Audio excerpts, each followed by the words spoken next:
السلام علیکم ورحمۃ اللہ وبرکاتہ۔ استاد محترم، امید ہے آپ خیریت سے ہوں گے۔ بندہ نے آپ کے دورہ تحقیق المسائل میں کافی عرصہ شرکت کی، جس کی وجہ سے اب الحمدللہ تخصص سے معتد بھی فائدہ ہو رہا ہے۔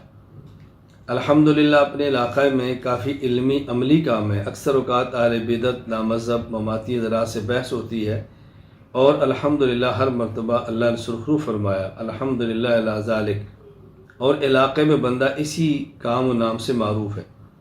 اس لیے بندہ کچھ تفصیلاً ان ابحاث کو جاننا چاہتا ہے تاکہ اس میدان میں مزید ترقی ہو، بندہ کی رہنمائی فرما کر ممنون و مشکور ہوں۔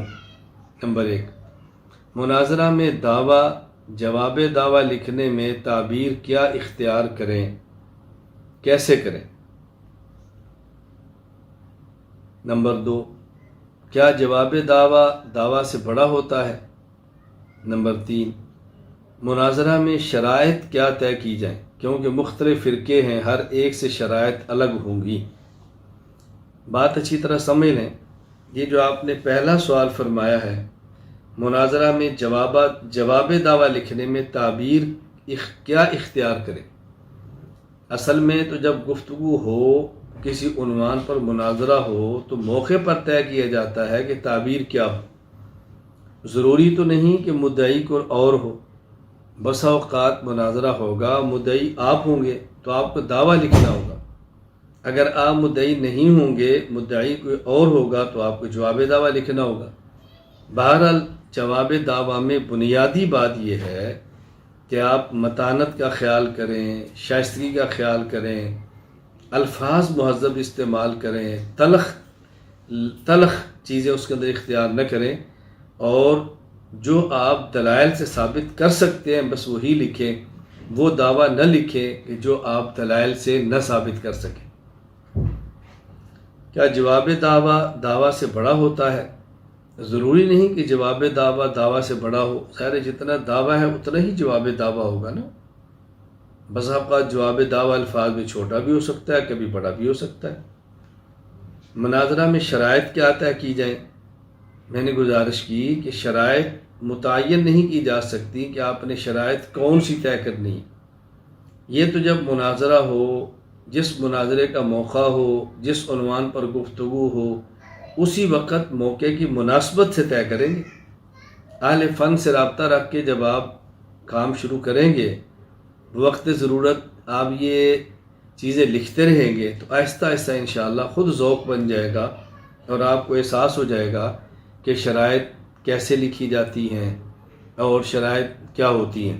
خود آپ اس کا جو ہے نا الجھنیں انشاءاللہ ختم ہو جائے گی۔ آپ اس کی فکر نہ کریں، بسم اللہ پڑھ کے اپنے کام کو جاری اور ساری رکھیں، کیونکہ ہمارا واسطہ پڑا ہے بہت سارے مقامات پہ۔